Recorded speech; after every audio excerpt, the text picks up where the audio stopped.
Ley 7. La ley del respeto. Por naturaleza, la gente sigue a los líderes que son más fuertes. Si usted la hubiera visto, es probable que su primera reacción no hubiera sido de respeto. No era una mujer de aspecto muy impresionante. Tenía poco más de 1,5 metros de estatura. Casi llegaba a los 40 años, y su piel era oscura y curtida. No sabía leer ni escribir. Usaba ropa gruesa y desgastada. Cuando sonreía, la gente podía ver que le faltaban los 2 dientes frontales superiores. El trabajo de esta mujer era intermitente. La mayor parte del tiempo aceptaba trabajos domésticos en hoteles pequeños, limpiando pisos, arreglando las habitaciones y cocinando. Pero casi todas las primaveras y los otoños, ella desaparecía de su trabajo. Regresaba sin un céntimo y trabajaba nuevamente para reunir poco a poco el dinero que pudiese juntar. Cuando estaba presente en su empleo, trabajaba duro y parecía fuerte físicamente, pero se sabe que también tenía ataques en los que de repente se quedaba dormida, a veces en medio de una conversación. Ella atribuía su aflicción a un golpe en la cabeza que le habían dado en una pelea durante su adolescencia. ¿Quién hubiera respetado a una mujer así? La respuesta es: más de 300 esclavos que la siguieron a la libertad porque conocían y respetaban su liderazgo, al igual que casi todos los abolicionistas de Nueva Inglaterra. Era el año de 1857. El nombre de la mujer era Harriet Tubman. Tubman nació esclava en 1820 y creció en los sembradíos de Maryland. Cuando tenía 13 años recibió un golpe en la cabeza que le causó problemas toda su vida. Estaba en una tienda y un supervisor blanco le ordenó unirse a él para poder golpear a un esclavo que estaba intentando escaparse. Cuando ella se negó y bloqueó el camino del supervisor, el hombre le arrojó una pesa de 2 libras que golpeó su cabeza.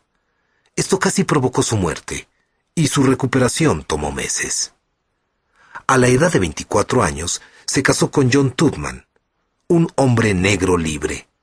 Cuando ella le habló de escapar a la libertad del norte, él no quiso escuchar.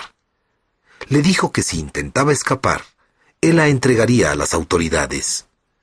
Cuando ella decidió correr el riesgo e irse al norte en 1849, lo hizo sola, sin decirle una palabra. Aunque ya era libre, juró que volvería a Maryland y libertaría a su familia. En 1850, hizo su primer viaje de regreso como conductora del Underground Railroad, alguien que sacaba y guiaba a los esclavos con la ayuda de simpatizantes a lo largo de todo el camino. Cada verano e invierno, Tubman trabajaba como doméstica, reuniendo poco a poco los fondos necesarios para hacer sus viajes de regreso al sur. Cada primavera y otoño, arriesgaba su vida yendo al sur y regresando con más gente. Era intrépida, y su liderazgo era inquebrantable. Era una tarea sumamente peligrosa, y cuando la gente a su cuidado flaqueaba, ella permanecía fuerte como el acero.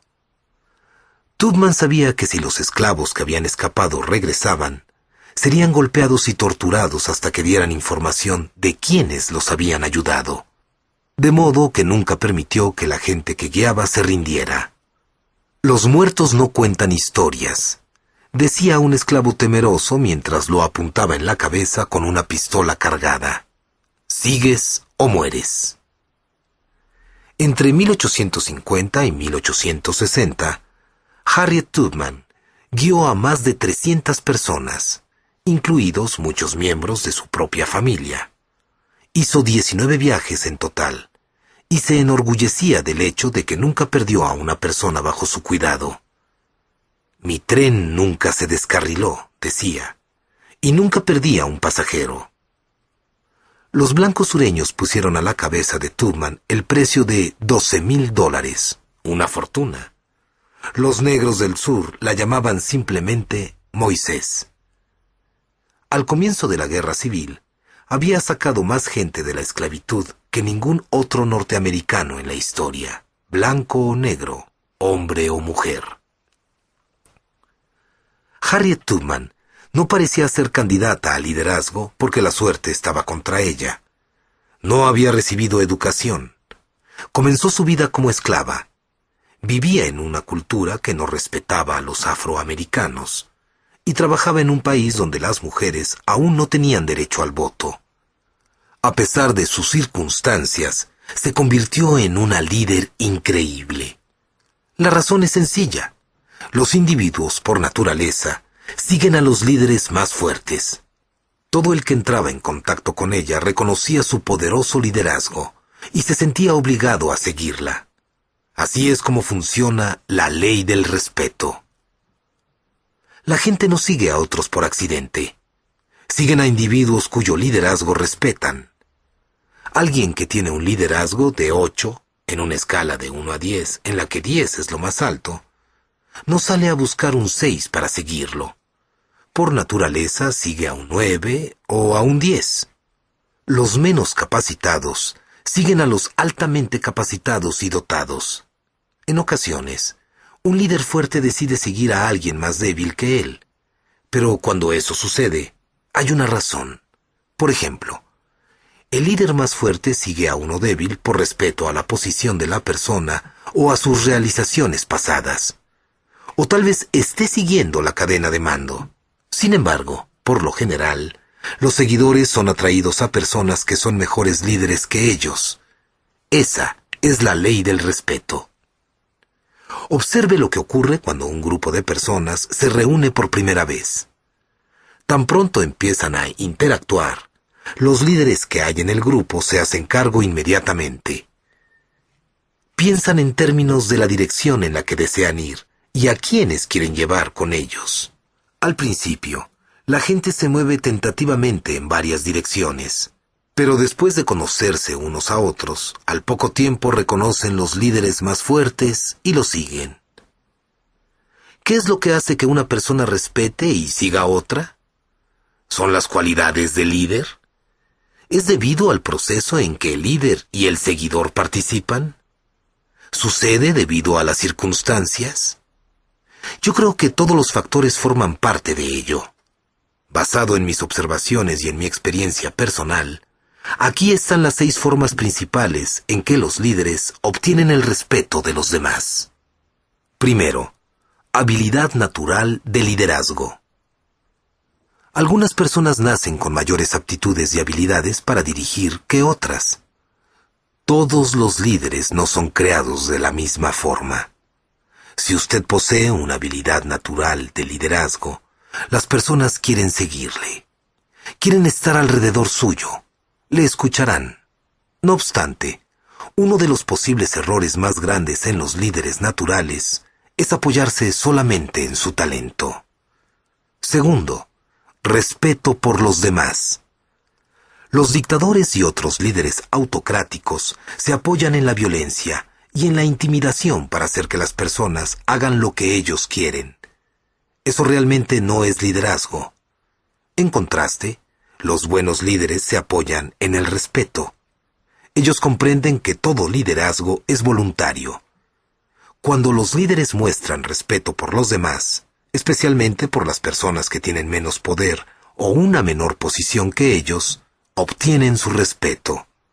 Y las personas quieren seguir a personas que respetan grandemente. Tercero, valor. Algo que hizo que las personas respetaran tanto a Harriet Tubman era su tremendo valor. Ella se había determinado a triunfar, o al menos moriría intentándolo. A ella no le preocupaba el peligro. Su misión era muy clara, y ella no tenía miedo. Los buenos líderes hacen lo que es correcto, aún arriesgándose al fracaso, en medio de un gran peligro o bajo una crítica despiadada. Cuarto, éxito. El éxito es algo muy atractivo. Las personas por naturaleza se sienten atraídas a él. Las personas respetan los logros de otras personas. Es muy difícil llevarle la contraria a alguien que tenga un buen historial. Cuando los líderes tienen éxito en sus tareas, las personas los respetan. Cuando triunfan en hacer llevar un equipo a la victoria, Los seguidores creen que pueden hacerlo otra vez. Como resultado, los seguidores van tras ellos porque quieren ser parte del éxito en el futuro. Quinto, lealtad. Vivimos en la era de la libre empresa. Los atletas profesionales pasan de equipo a equipo, buscando el mejor contrato. Los presidentes ejecutivos negocian altos paquetes financieros y luego se van como millonarios cuando las cosas salen mal. El trabajador promedio, de acuerdo con una información, cambiará de ocupación 10 veces antes de tener 36 años. En una cultura de cambios y transiciones constantes, la lealtad es algo muy valioso. Cuando los líderes se mantienen con el equipo hasta que el trabajo se realice, cuando se mantienen leales a la organización, aún en medio de dificultades y cuidando de sus seguidores, aunque esto les afecte, eso hace que ellos le sigan y le respeten por sus acciones. Sexto, añadirle valor a los demás. Quizá la fuente más grande de respeto de un líder surge de su dedicación al añadir valor a los demás. Ya que he hablado de esto extensamente en la ley de la adición, probablemente no necesito decir más en este capítulo. Pero puede estar seguro que los seguidores valoran a los líderes que les añaden valor, y su respeto por ellos se mantiene aún después de que la relación ha terminado. Si usted desea medir cuánto respeto tiene como líder, lo primero que debe hacer es mirar a quién atrae. Otra cosa que debe hacer es ver cómo responden las personas cuando usted les pide que hagan un compromiso o un cambio. Cuando los líderes son respetados y piden un compromiso, su gente da un paso al frente y lo apoyan. Están preparados para tomar riesgos, atacan la colina, trabajan por largas horas o hacen lo que sea necesario para realizar el trabajo. De la misma forma, cuando los líderes respetados piden un cambio, los seguidores están dispuestos a aceptarlo. Pero cuando los líderes no son respetados y ellos piden un compromiso o un cambio, las personas dudan, se excusan o simplemente se alejan. Es muy difícil que un líder que no se ha ganado el respeto logre hacer que otras personas le sigan. En octubre de 1997, el baloncesto universitario presenció el retiro de otro gran líder, alguien que inspiraba respeto, pues pasó más de 30 años de su vida dándose a los demás. Su nombre es Dean Smith y era el entrenador principal de baloncesto de la Universidad de Carolina del Norte. Su liderazgo no solo ganó juegos y el respeto de sus jugadores, sino que también ayudó a producir 49 hombres extraordinarios que siguieron jugando baloncesto profesional. En esa lista hay grandes como Bob McAdoo, James Worthy y, por supuesto, Michael Jordan. No solo uno de los mejores jugadores en driblar o engañar al contrario sin perder el balón, sino también un magnífico líder por derecho propio. Michael Jordan entendió lo que significa seguir a un buen líder. Él se mostró firme en su deseo de jugar para un solo entrenador, Phil Jackson, el hombre que según él es el mejor en el negocio. Esto es comprensible. Un líder como Jordan quiere seguir a un líder fuerte, un líder más fuerte que él. Esta es la ley del respeto. Es posible que el deseo de Jordan haya tenido sus raíces en el tiempo en que el joven de Carolina del Norte, aún en desarrollo, estaba siendo dirigido por su fuerte mentor y entrenador, Dean Smith. Si alguna vez se frustra porque la gente que usted quiere que le siga no lo hace, puede ser que esté tratando de dirigir personas cuyo liderazgo es más fuerte que el suyo. Eso crea una situación difícil. Si usted es un líder de categoría 7 y ellos lo son de categoría 8, 9 o 10, es probable que no le sigan. No importa cuán convincente sea su visión o cuán bien planeado esté su proyecto. ¿Qué puede hacer entonces? Conviértase en un mejor líder. Siempre hay esperanza para un líder que desea crecer. Las personas que por naturaleza son de categoría 7 nunca llegarán a ser de categoría 10, pero pueden llegar a ser de categoría 9. Siempre hay un espacio para crecer. Y entre más se desarrolle, mejor personal usted atraerá. ¿Por qué? Porque las personas por naturaleza siguen a los líderes que son más fuertes que ellos. Ley 8. La ley de la intuición. Los líderes evalúan todas las cosas con pasión de liderazgo.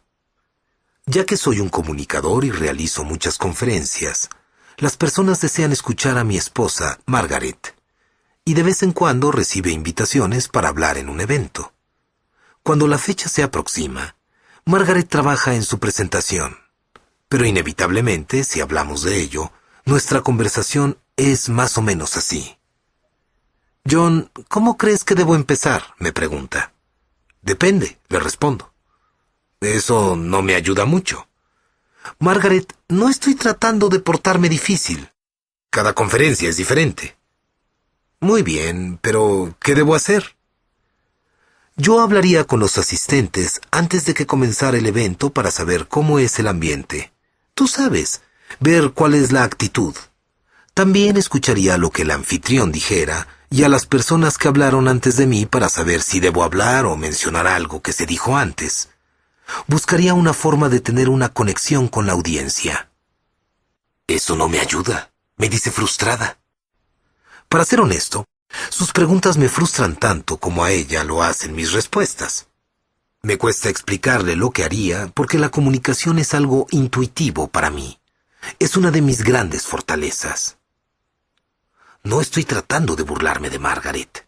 Ella es mucho más talentosa que yo en muchas áreas. Para darle una idea, cuando me estoy preparando para hablar en un evento y estoy decidiendo qué ropa ponerme, soy un desastre. Pueden pasar dos cosas. Me paro enfrente del ropero, paralizado, sin poder saber qué va con qué. O escojo algo, me lo pongo, voy al cuarto, y Margaret me dice, «Ay, John, no irás vestido así, ¿cierto?» «Oh, no, por supuesto que no», le respondo. «¿Qué crees tú que debo usar?» En un par de segundos, Margaret encuentra lo que debo usar. «No te he visto en esta chaqueta todavía, así que... ¿qué tal esta?», pregunta mientras comienza a agarrar cosas. «Y si usas esta camisa y esta corbata, ¿realmente resaltará?». Mientras ella selecciona el pantalón, yo trato de ayudarla escogiendo los zapatos. «No, no puedes usar esos zapatos con esto», dice ella. «Ten, usa estos con este cinturón».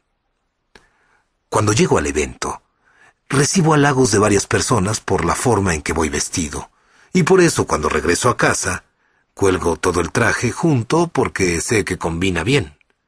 Luego, la próxima vez que voy a otra conferencia, me pongo el mismo traje, salgo al cuarto y Margaret me dice, «¿No vas a usar eso otra vez?». Y el proceso empieza nuevamente. La gente que nació con una capacidad de liderazgo natural es especialmente fuerte en el área de la intuición de liderazgo. Otros tienen que hacer un gran esfuerzo para desarrollarla y pulirla.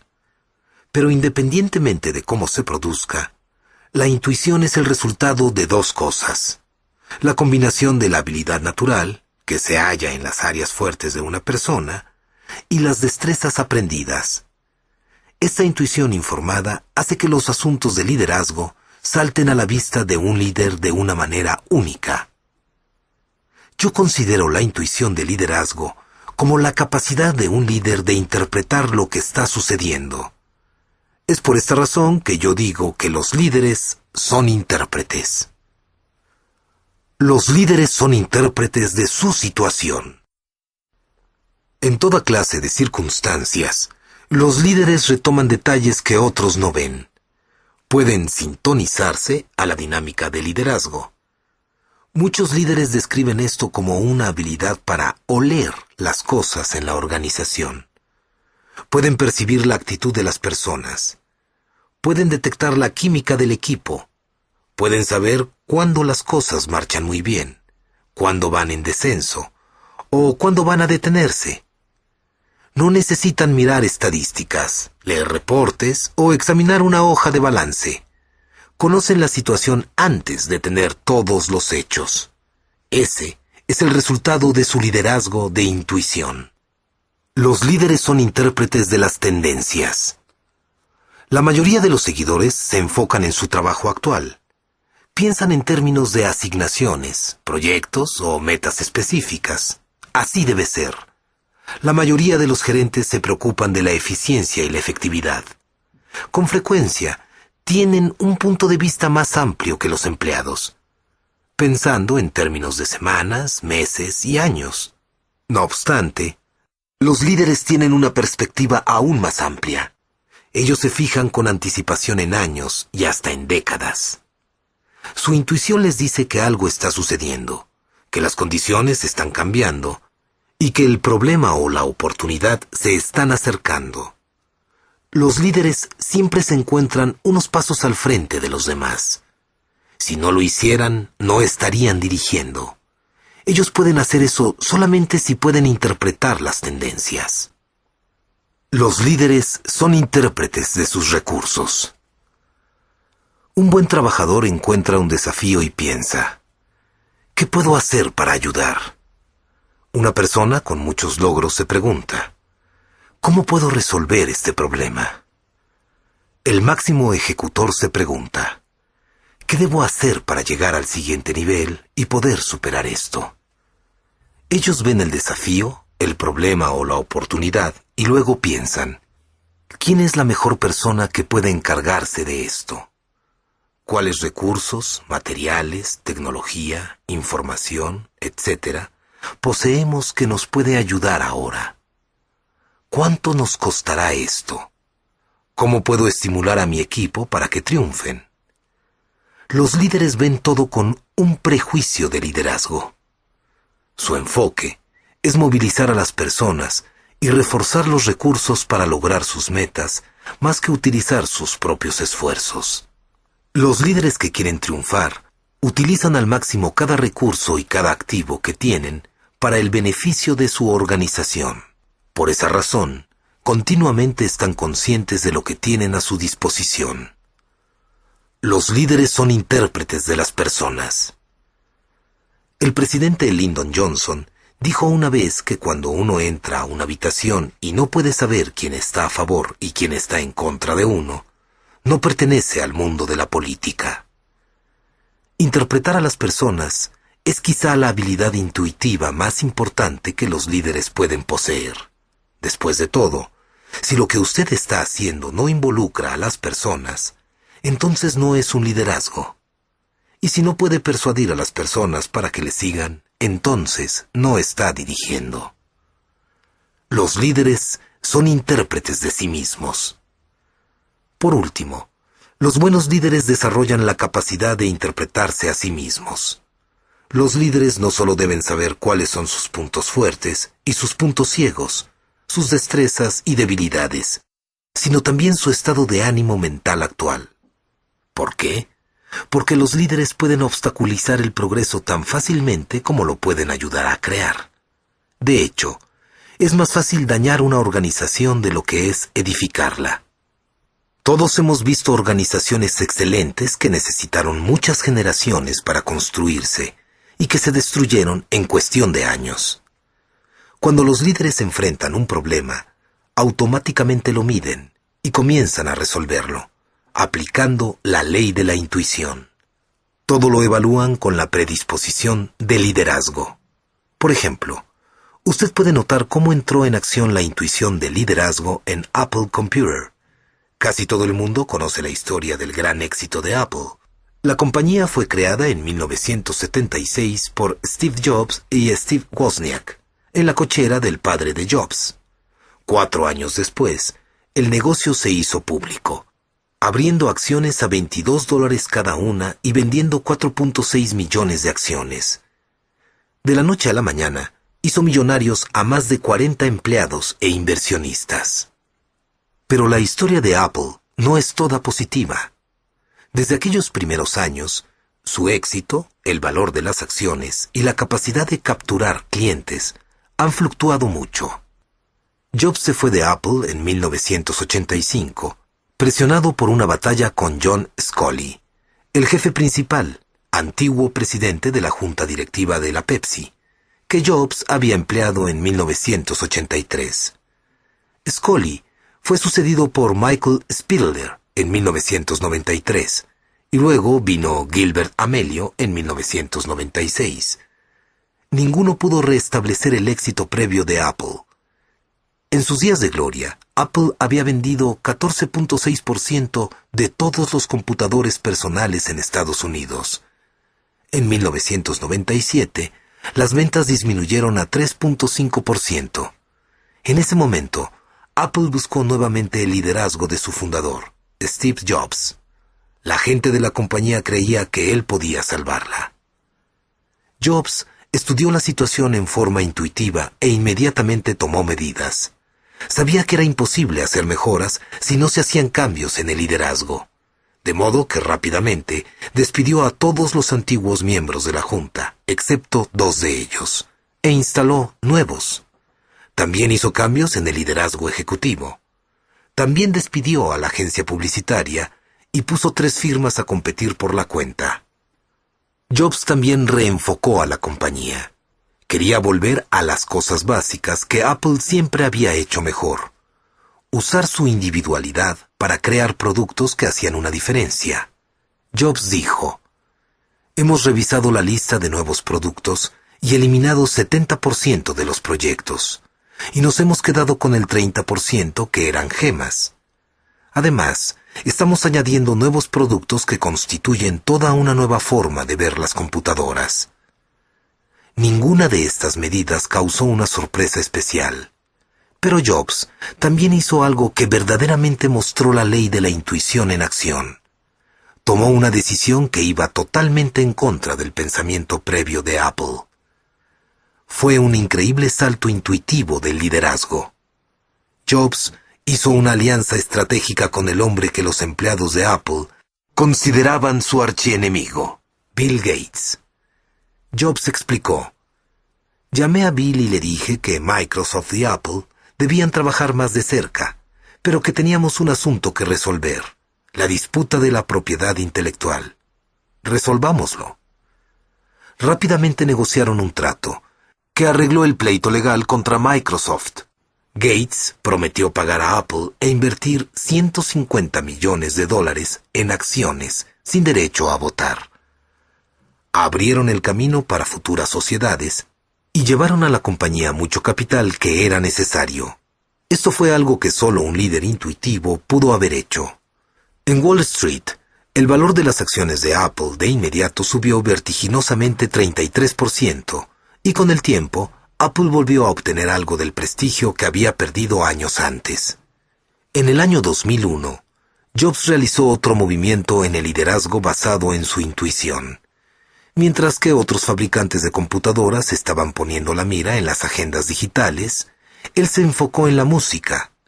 Cuando un contratista y experto en hardware independiente llamado Tony Fadell se acercó a Apple con una idea de reproductor de música digital MP3 y una compañía de ventas de música, Apple la aceptó, aunque varias otras compañías la habían rechazado. Fadell fue contratado y comenzó a trabajar en lo que después sería conocido como iPod. La participación de Jobs con el iPod es un indicio de su liderazgo de intuición. Ben Naus, quien participó en el proyecto internamente, dice: "Lo interesante acerca de iPod es que desde su comienzo ha ocupado el 100% del tiempo de Steve Jobs. No hay muchos proyectos que puedan hacer eso. Él se involucró en cada aspecto del proyecto. ¿Por qué lo hizo? Porque su intuición como líder lo hizo comprender el impacto que ese aparato podía tener. Algo coherente con su visión de crear un estilo de vida digital." Jobs tuvo razón. Las ventas han sido fenomenales y han excedido las ventas de las computadoras de la compañía. Apple comenzó a recibir ganancias mientras otras compañías tecnológicas sufrían. Para la primavera del año 2002, Apple había embarcado más de 10 millones de unidades.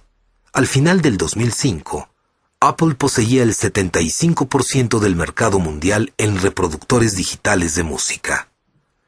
La historia de Jobs es un recordatorio de que el liderazgo es realmente más arte que ciencia. Los principios de liderazgo son constantes, pero la aplicación de los mismos cambia con cada líder y cada situación. Por eso es necesaria la intuición. Sin ella, uno puede ser tomado por sorpresa. Y esa es una de las peores cosas que le puede suceder a un líder. Si desea dirigir por largo tiempo, usted debe obedecer la ley de la intuición. Ley 9. La ley del magnetismo. Usted atrae a quien es como usted. Los líderes eficaces siempre están al acecho de personas valiosas. Creo que cada uno de nosotros lleva una lista mental del tipo de gente que nos gustaría tener en nuestra organización. Piensa en lo siguiente. ¿Sabe qué tipo de personas está buscando ahora mismo? ¿Cómo describiría a los empleados perfectos?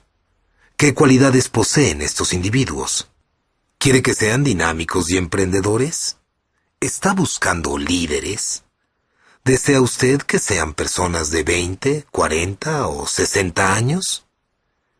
¿Qué determina si obtiene las personas que desea y si estas personas poseen las cualidades que busca? La respuesta puede sorprenderlo.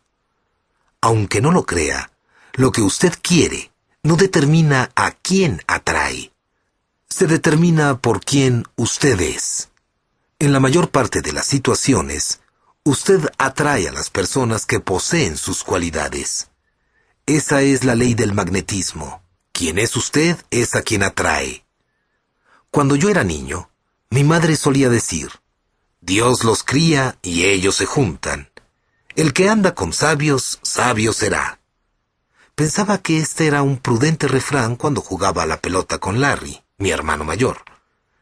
Él era un buen atleta, y yo creía que si jugaba con él, también lo sería. Cuando crecí, instintivamente me di cuenta que los buenos estudiantes pasan su tiempo con buenos estudiantes, y la gente que solo desea jugar se reúne con gente semejante.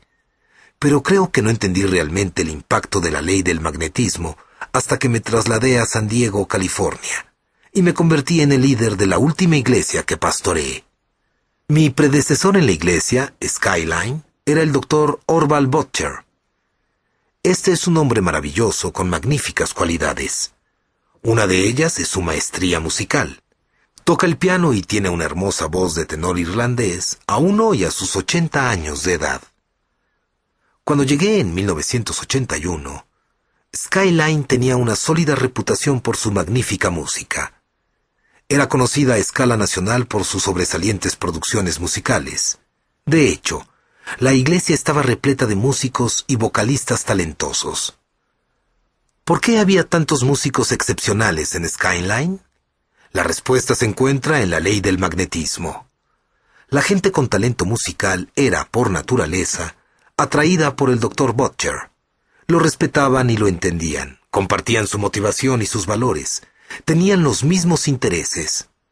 Ellos estaban sintonizados con él. Los líderes ayudan a moldear la cultura de su organización basados en lo que son y lo que hacen. La música era valorada. Era practicada con excelencia. Era utilizada para alcanzar a la comunidad. Estaba arraigada a la cultura de la organización. Yo, en cambio, disfruto la música, pero no soy músico. Después de tomar el mando de la iglesia, el número de músicos nuevos disminuyó rápidamente. Pero, ¿sabe usted qué tipo de gente comenzó a llegar a la iglesia? Líderes. Yo valoro el liderazgo.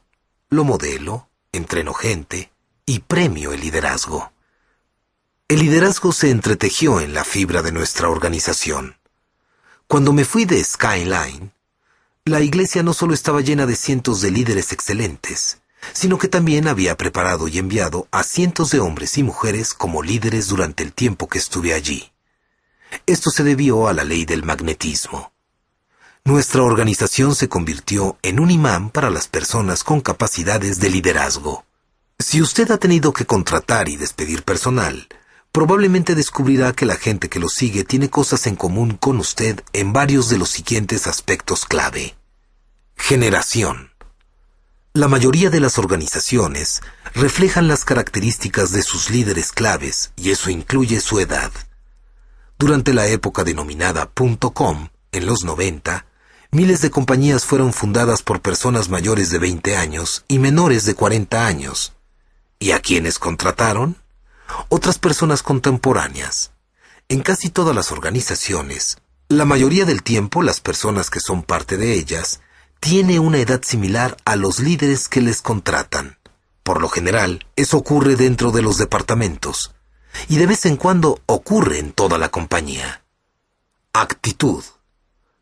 Muy pocas veces he visto gente positiva y negativa atraída mutuamente. La gente que ve la vida como una serie de oportunidades y retos emocionantes no quiere escuchar a otros hablar todo el tiempo de lo mal que salen las cosas. Sé que esto se aplica a mí. Y no solo las personas atraen a otras personas con actitudes similares, sino que también sus actitudes tienden a asimilarse entre ellas. La actitud es una de las cualidades más contagiosas que un ser humano posee. Las personas con buenas actitudes tienden a hacer que las personas a su alrededor se sientan más positivas. Aquellas con actitudes terribles tienden a minar las actitudes de los demás. Trasfondo. Una de las hazañas más memorables de Theodore Roosevelt fue su osado ataque al Cerro San Juan con sus hombres de caballería conocidos como Rough Riders, jinetes rudos, durante la guerra de Estados Unidos contra España.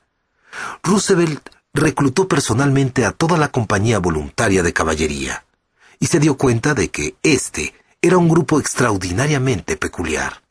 Estaba compuesto principalmente por dos tipos de hombres: aristócratas ricos del noreste y vaqueros del oeste estadounidense. ¿Por qué? Porque T.R. era aristócrata de nacimiento, un neoyorquino educado en Harvard, y se transformó en un cazador de caza mayor en las Dakotas del oeste. Era un líder fuerte y genuino en ambos mundos, y por eso atraía a ambos tipos de personas.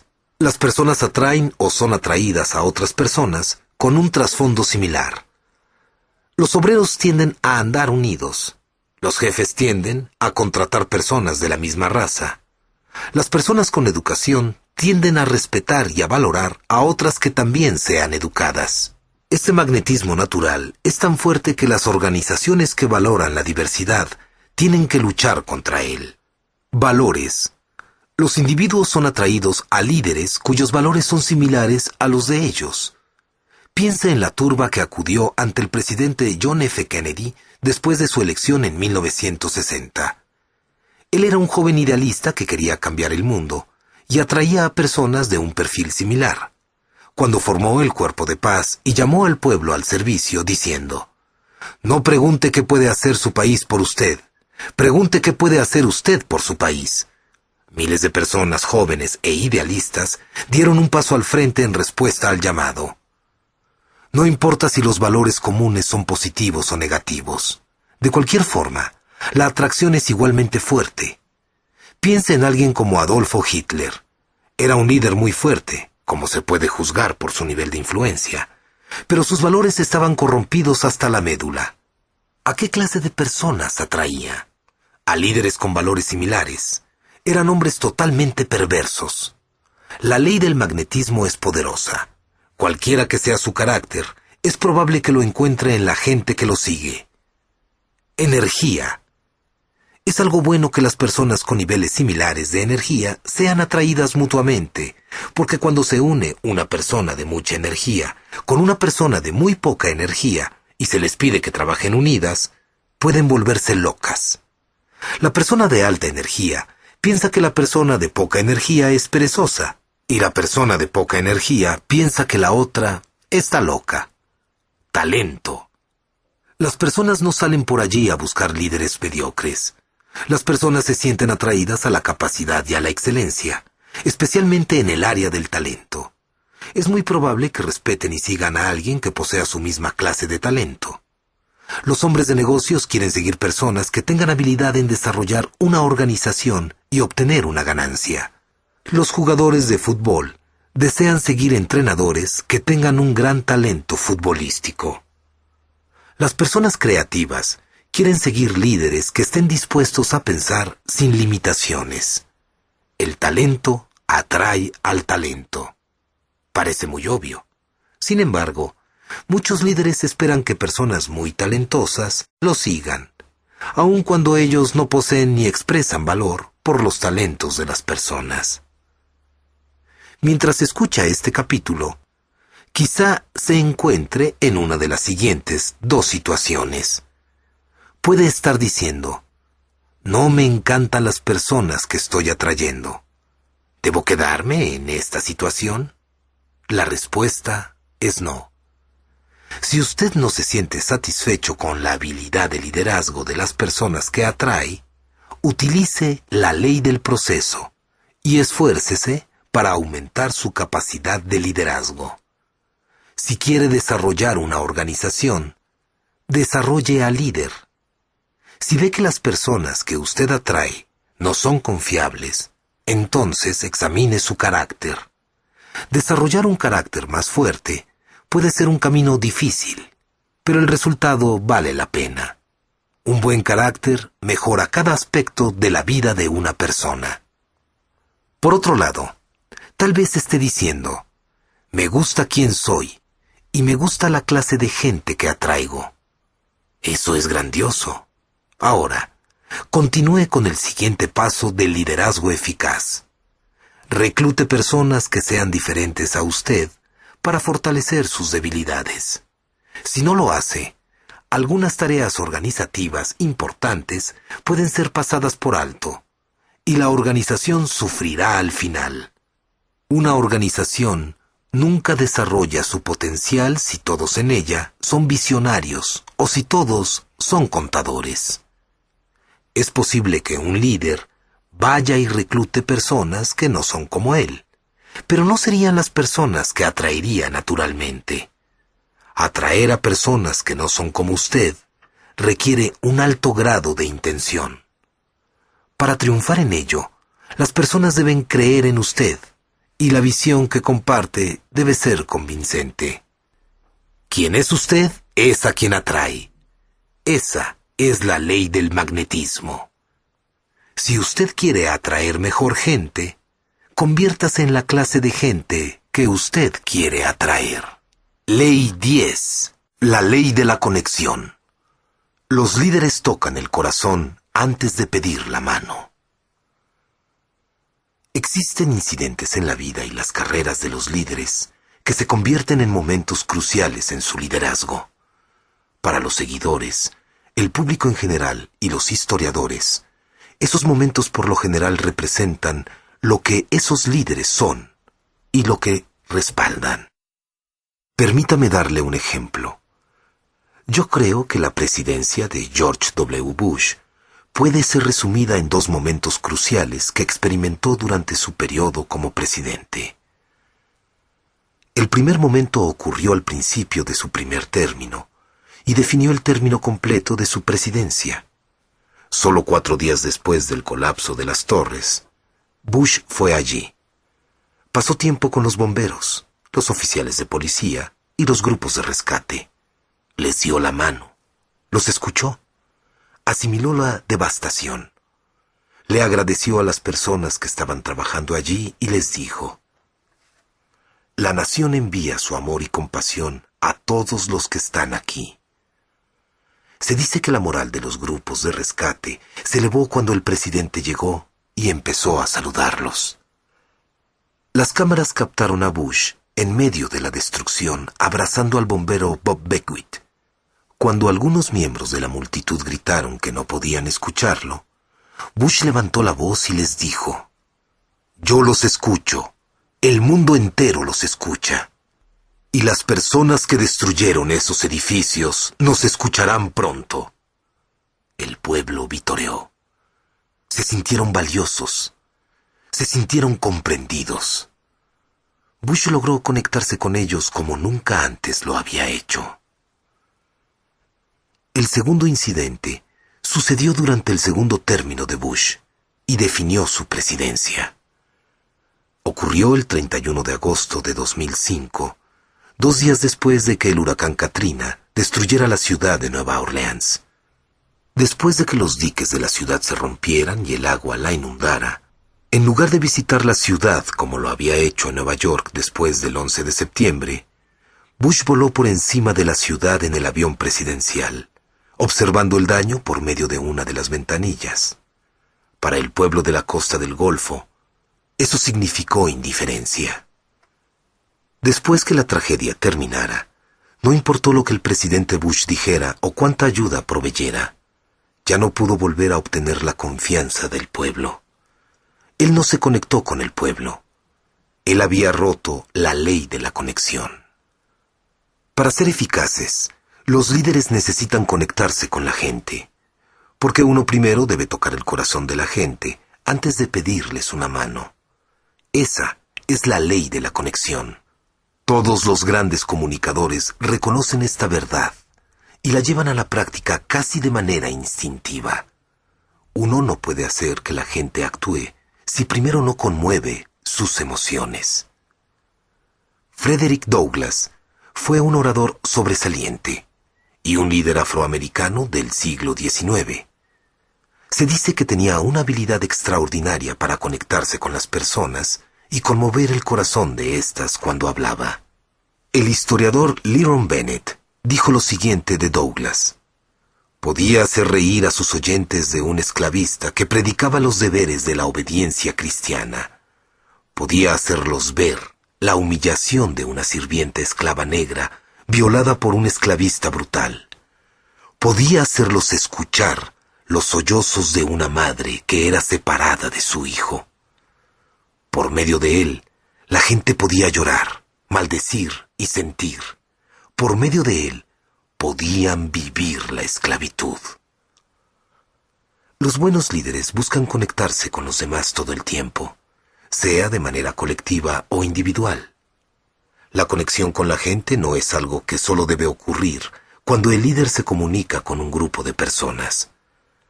También debe haber conexión en el plano individual. Entre mejor sea la relación y la conexión entre los individuos, más probabilidades hay de que el seguidor quiera ayudar al líder. Mi personal se quejaba cada vez que yo decía: a las personas no les interesa cuánto sabe usted hasta que sepan cuánto se preocupa por ellas. Pero también sabía que esto era cierto. Usted adquiere credibilidad cuando se conecta con los individuos y les muestra su interés genuino en ayudarlos. Como resultado, ellos responden generalmente con amabilidad y quieren ayudarle. ¿Cómo se conecta usted? Sea que esté hablando enfrente de una gran audiencia o conversando en un pasillo con un individuo, las directrices son las mismas. Primero, comuníquese con apertura y sinceridad. Las personas pueden detectar la falsedad desde grandes distancias. El entrenador legendario de la NFL, Bill Walsh, dijo: no hay nada más eficaz que un elogio sincero, y no hay nada más feo que un elogio inventado. Los líderes auténticos saben conectarse. Segundo, conozca su audiencia. Cuando trabaja con personas, conocer su audiencia significa aprenderse los nombres, conocer sus historias, preguntarles sus sueños. Cuando se comunica con una audiencia, usted aprende acerca de la organización y de sus metas. Debe hablar sobre lo que ellos aprecian, no sobre lo que usted aprecia. Tercero, viva lo que predica. Quizás lo más importante que uno pueda hacer como líder y comunicador es practicar lo que se predica. De allí surge la credibilidad. Muchas personas están dispuestas a decir algo a una audiencia, pero hacen lo contrario. Esa clase de personas no dura mucho. Cuarto, búsquelos. Como comunicador, me disgustan las barreras de la comunicación. No me gusta estar muy lejos de la audiencia o muy alto en el escenario. Y definitivamente, no me gusta ninguna barrera física entre las personas y yo. Pero el método de comunicación de una persona también puede ser una barrera, sea que esté hablando enfrente de un escenario o sentado junto a alguien en mi oficina. Intento utilizar el mismo idioma de la persona. Busco estar sincronizado con la cultura, el trasfondo, la educación, etc. Me adapto a los demás. No espero que ellos se adapten a mí. Quinto, Enfóquese en ellos, no en usted mismo. Si usted se subiera conmigo a un elevador y me preguntara cómo resumiría el secreto de una buena comunicación, le diría que es enfocarse en los demás y no en usted mismo. Es el problema número 1 de los conferencistas sin experiencia y también el problema número 1 de los líderes ineficientes. Siempre podrá conectarse más rápido cuando su enfoque no esté en usted. Sexto, crea en ellos. Una cosa es comunicarse con las personas porque usted cree que tiene algo de valor que decir.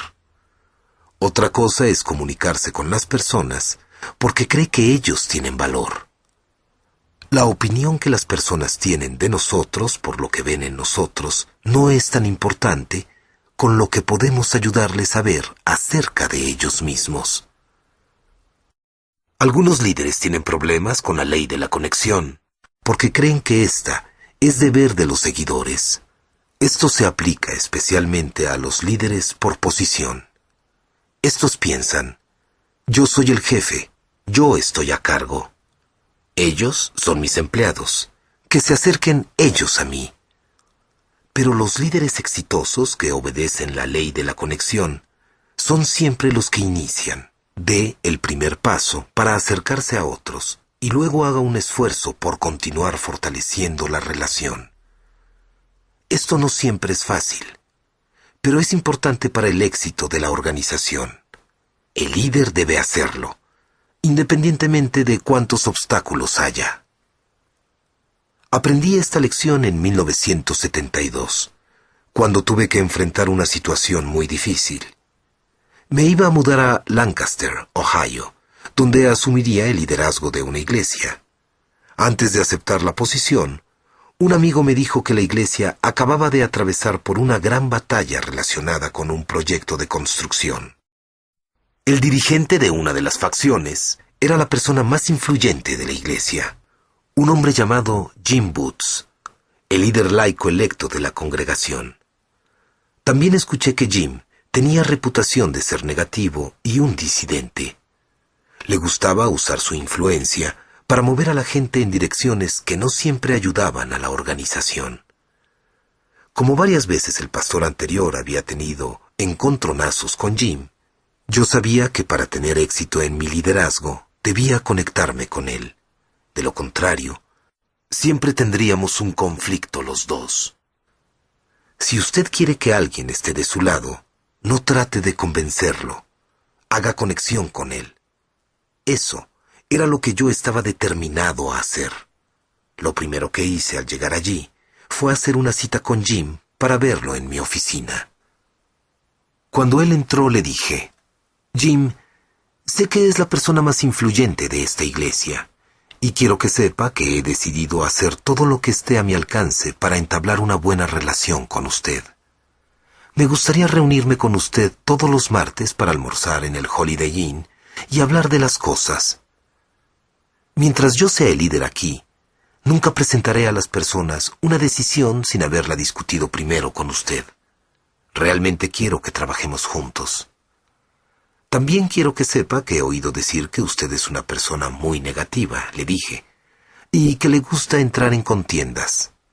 Si decide trabajar en contra mía, creo que tendremos que estar en lados opuestos. Y como tiene tanta influencia, sé que al principio ganará la mayor parte del tiempo, pero voy a entablar relaciones con las personas y a atraer a gente nueva a esta iglesia. Y algún día tendré mayor influencia que usted. Sin embargo, no deseo contender con usted, continué yo. Tiene ahora 65 años. Digamos que tiene por delante otros 15 años de buena salud y productividad. Si lo desea, estos pueden ser sus mejores años y hacer que su vida sea de provecho. Juntos podemos hacer cosas grandes en esta iglesia, pero la decisión es suya. Cuando terminé de hablar, Jim no dijo una sola palabra. Se levantó de su asiento, caminó hacia el pasillo y se detuvo a beber agua de la fuente. Lo seguí y esperé. Después de un largo rato, se paró erguido y se volvió hacia mí.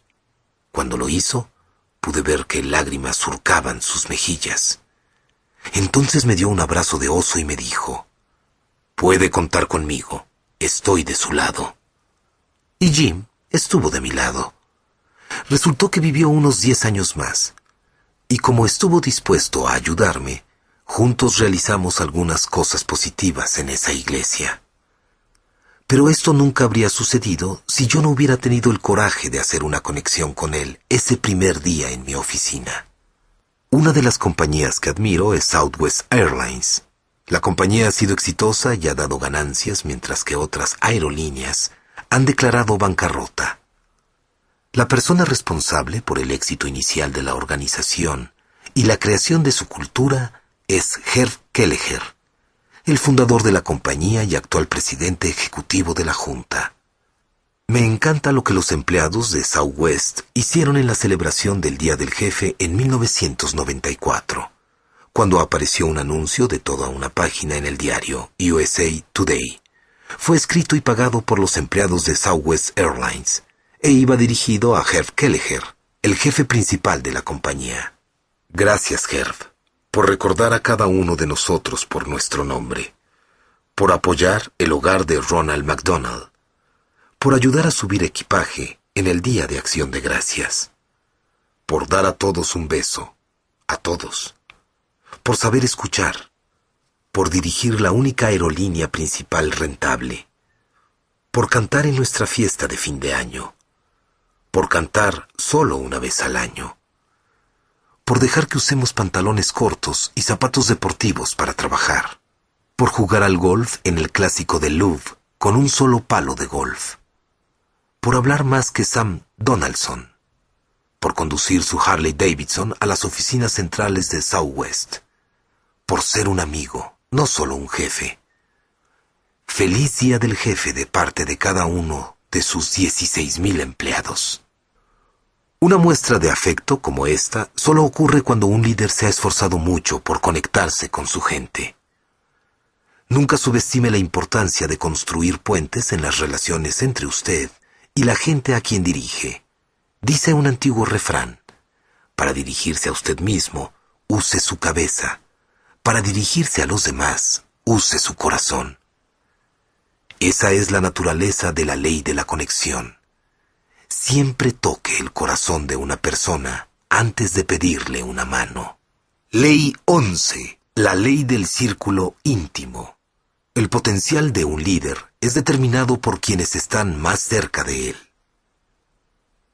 Cuando vemos a una persona increíblemente talentosa, nos sentimos tentados a creer que el talento por sí solo la hizo exitosa.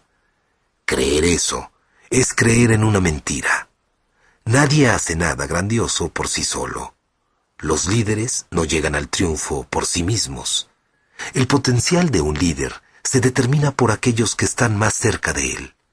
Lo que marca la diferencia es el círculo íntimo de un líder. Lance Armstrong es uno de los atletas más talentosos de este planeta. Debido a sus dotes físicas, ha sido llamado un fenómeno de la naturaleza. Su deporte, el ciclismo, es quizá el deporte más extenuante. El Tour de France, que ha ganado asombrosamente 7 veces seguidas, ha sido comparado con 20 maratones en 20 días consecutivos. Claramente, Armstrong se encuentra en una clase que pocos pueden alcanzar. Su determinación es incuestionable. Su régimen de entrenamiento es incomparable. Su talento es extraordinario. No obstante, sin un equipo, él no podría ganar ningún título. El ciclismo realmente es un deporte de equipo, aunque no lo parezca para el observador casual. Durante sus carreras del Tour de France, Armstrong tuvo un equipo increíble. Su equipo era formado por Chris Carmichael, su entrenador, y Johan Brinell, un exciclista que trabajaba como el director deportivo y pensador táctico del equipo. Ambos hombres eran indispensables, porque al principio, cuando Armstrong intentaba seguir su propio régimen de entrenamiento e intentaba sus propias tácticas, perdía fácilmente. Pero una vez que esos dos miembros de su círculo íntimo estuvieron con él, Armstrong comenzó a utilizar su talento al máximo. Lance es el primero en decir que nunca hubiera ganado el Tour de France sin ayuda de sus compañeros de equipo. Explica el sitio web del equipo Discovery. Muchos corredores sacrifican la gloria individual de la carrera para poder trabajar con un corredor. Lance, lo que dice mucho considerando lo que está en juego. No obstante, cada año, Lance logra hacerlo gracias al trabajo de su equipo. Si el equipo se sacrificara y Lance no tuviera lo necesario para llegar al final, tendríamos que rediseñar el plan. Los líderes tienen que hacer su parte. No existe un sustituto para el desempeño, pero sin un buen equipo, por lo general, el líder no tiene oportunidad. Su potencial se determina por los que están cerca de ellos. Esa es la ley del círculo íntimo. En años recientes, personas en el mundo de los negocios han vuelto a descubrir el significado de los equipos. En los 80, la palabra mágica en los círculos de negocios era la administración. Luego, en los 90, el énfasis era en el liderazgo. Ahora, en el siglo XXI, el énfasis es en el liderazgo colectivo. ¿Por qué? Porque nadie puede hacerlo todo bien por sí mismo. Me hubiera encantado compilar menos de 21 leyes de liderazgo, pero cuando encuentro la esencia del liderazgo, todavía observo que hay 21 cosas que un líder debe hacer bien para poder dirigir eficazmente. Al mismo tiempo, también reconozco que un solo líder no puede hacer todas las 21 cosas bien. Es por eso que un líder necesita un equipo de personas. Tal como lo dijo la Madre Teresa, usted puede hacer lo que yo no puedo hacer.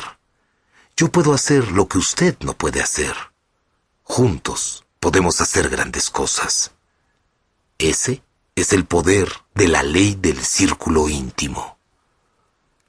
La mayoría de la gente crea un círculo íntimo de personas a su alrededor. Sin embargo, al hacerlo no meditan mucho cómo hacerlo. Tendemos naturalmente a buscar personas que apreciamos o personas con las que nos sentimos cómodas. Son pocas las personas que analizan de qué manera a esas personas impactarán su efectividad o su potencial de liderazgo. Uno puede observar este fenómeno todo el tiempo con atletas cuando son contratados en el ámbito profesional, al igual que los artistas que logran el éxito a escala profesional. Algunos de ellos nunca logran su potencial, y por lo general es a causa de la clase de gente con la que se rodean. Para practicar la ley del círculo íntimo, usted debe poner de su parte al crear relaciones. Al considerar las personas que deben estar en su círculo íntimo, hágase las siguientes preguntas. Primero, ¿tienen una gran influencia con los demás? Una de las claves del liderazgo exitoso es la capacidad de influir en las personas que influyen en otras. ¿Cómo lograrlo? Mediante el reclutamiento de personas de influencia a su círculo íntimo. Eso fue lo que hice con Jim en la iglesia de Lancaster, Ohio. Hablé de él en el capítulo de la ley de la conexión. Jim era la persona más influyente de la organización cuando llegué. Al desarrollar una relación con Jim e involucrarlo en mi círculo íntimo, estaba haciendo dos cosas. Primero, comencé a ejercer mi influencia en él. Compartí mis valores, la visión y la filosofía del liderazgo con él. Quería que él fuera un portador de la visión a otras personas en la organización. Segundo, comencé a averiguar qué pensaba, si tenía preguntas u objeciones sobre lo que yo quería hacer. Pude conocerlo e inmediatamente empezar a trabajar con él. Y como él tenía muchos años de experiencia con las personas de la organización, con frecuencia me ayudó a navegar lejos de las explosiones potenciales que yo no conocía. Segundo, ¿traen algo extra al grupo?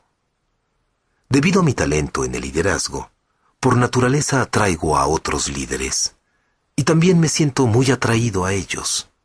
Se dice que los beisbolistas que saben pegarle bien a la pelota, cuando se reúnen con otros beisbolistas iguales a ellos, se la pasan hablando de béisbol. Lo mismo sucede con los buenos líderes. cuando se juntan, comparten sus experiencias y sus dudas, además de probar ideas.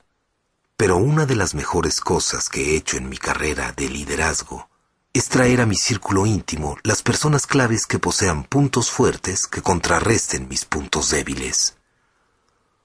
Una de esas personas es Linda Eggers, mi asistente. Siempre les aconsejo a los ejecutivos jóvenes que la primera persona que deben emplear es su asistente. Yo tengo una gema en Linda. Ella ha trabajado para mí por 20 años. Tiene una capacidad mental increíble para los detalles. No se cansa y tiene la capacidad de anticipar lo que necesito antes de que yo me dé cuenta. Es más, ella me conoce tan bien que puede hablar con los demás en mi nombre, sabiendo cómo respondería a las preguntas el 90% del tiempo. Tercero, ¿me añaden valor a mí y a mi organización? En el capítulo de la ley de la adición, expliqué la forma en que las personas añaden, sustraen, multiplican o dividen en lo que respecta a los demás. Las personas de su círculo íntimo deben saber añadir y multiplicar su influencia en los demás. Deben tener un historial comprobado de activos en su organización. A continuación, un antiguo poema de Ella Wheeler Wilcox, que mi madre acostumbraba a recitar para mí. Hay 2 tipos de personas en la tierra hoy. Solo 2 tipos, no más, digo yo. No son los buenos y los malos, pues se sabe bien que los buenos son mitad malos y los malos mitad buenos. No, los 2 tipos de personas a los que me refiero son los que saben animar y los que se apoyan. Reúna únicamente personas que saben animar a los demás en su círculo íntimo. Los miembros del círculo íntimo deben añadirle valor a usted también. Eso no es algo egoísta. Si ellos tienen un efecto negativo, eso obstaculizará su capacidad de dirigir correctamente y dañará a su gente y su organización. Cuarto, ¿impactan ellos positivamente a los demás miembros del círculo íntimo? Soy un gran creyente de la química del equipo. Si usted desea que su círculo íntimo vaya a trabajar unido y funcione como equipo, necesita comprender cómo interactúan entre ellos. Primero desea que todos se acoplen. Al igual que un equipo de básquetbol de campeonato, tiene habilidades complementarias y papeles compatibles. Así cada miembro de su círculo íntimo tiene un lugar en su vida donde contribuyen sin pasarle por encima a los demás. Segundo, usted debe buscar que los miembros de su círculo íntimo se ayuden a mejorar mutuamente, que eleven el nivel de acción de todos en el grupo. A veces eso sucede porque ellos se animan los unos a los otros. A veces, por medio de compartir mutuamente información y sabiduría. Y a veces, se da por medio de la competencia amigable. Sin importar cómo ocurra, si ellos pueden mejorar la habilidad de los demás miembros, ellos mejorarán la habilidad de sus líderes. Por supuesto, ningún líder comienza teniendo un círculo íntimo sólido. Cuando los líderes toman nuevas posiciones, con frecuencia deben empezar a reunir su círculo íntimo desde cero. Eso fue lo que me sucedió a mí en 1981, cuando acepté la oferta de dirigir la iglesia Skyline en San Diego, California. La iglesia tenía una gran historia nacionalmente reconocida. Había sido fundada en la década de los 50 por un hombre maravilloso llamado Orval Butcher, que estaba por jubilarse después de un servicio de 27 años. Bajo su liderazgo, el Dr. Butcher había tocado la vida de miles de personas. Era una buena iglesia, pero tenía un problema. No había crecido en años. Cuando llegamos, me reuní con cada miembro del personal para evaluar las capacidades individuales. Casi inmediatamente, descubrí por qué la iglesia se había estancado. Los miembros del personal eran buenas personas, pero no eran líderes fuertes. Sin importar lo que yo hiciera con ellos, jamás iban a poder llevar la organización al lugar que deberíamos llegar. En una iglesia de ese tamaño, el personal es el círculo íntimo del líder. Si éstas son fuertes, el líder podrá causar un gran impacto. Pero si son débiles, el líder no podrá. En eso consiste la ley del círculo íntimo. Entendía claramente la tarea que tenía por delante. Debía cambiar los líderes débiles por líderes más eficaces. Esa era la única forma de transformar completamente la situación. Mentalmente dividí el personal en 3 grupos, según su capacidad de dirigir y de obtener resultados. Primero quise ocuparme del tercer grupo, compuesto por los empleados cuyas contribuciones a la organización eran mínimas. Los reemplacé por los mejores individuos que pude encontrar. Luego comencé a trabajar con el segundo grupo y después con el tercero. La organización comenzó a crecer de inmediato. 3 años después ya había limpiado la casa completamente y solo había dejado 2 miembros del grupo original. Como el círculo íntimo había subido a un nuevo nivel, la organización también pudo avanzar a un nuevo nivel. Con los años, triplicamos el tamaño de 1,000 a 3,300 asistentes semanales. El crecimiento y el éxito que experimentamos en Skyline se debieron a la ley del círculo íntimo. Cuando tuvimos el personal adecuado, el potencial se disparó hasta las nubes. Cuando me fui de esa iglesia en 1995, los líderes de distintas partes del país procuraron emplear a los miembros clave de mi personal en sus propias organizaciones. Sabían el poder de la ley del círculo íntimo y quisieron emplear a los mejores líderes que pudiesen encontrar para aumentar el potencial de sus organizaciones. Lee Iacocca dice que el éxito no procede de lo que usted sabe, sino de la gente que conoce y de cómo se presenta usted mismo ante cada uno de esos individuos. Hay mucho de cierto en esta afirmación. Si desea aumentar su capacidad y utilizar al máximo su potencial como líder, su primer paso es ser el mejor líder que pueda. Luego rodearse de los mejores líderes que pueda encontrar. Nunca olvide que el potencial de cada líder está determinado por las personas más cercanas a él. Esa es la ley del círculo íntimo. Esa es la única forma en que usted puede alcanzar el nivel más alto posible. Por favor, inserte el siguiente disco.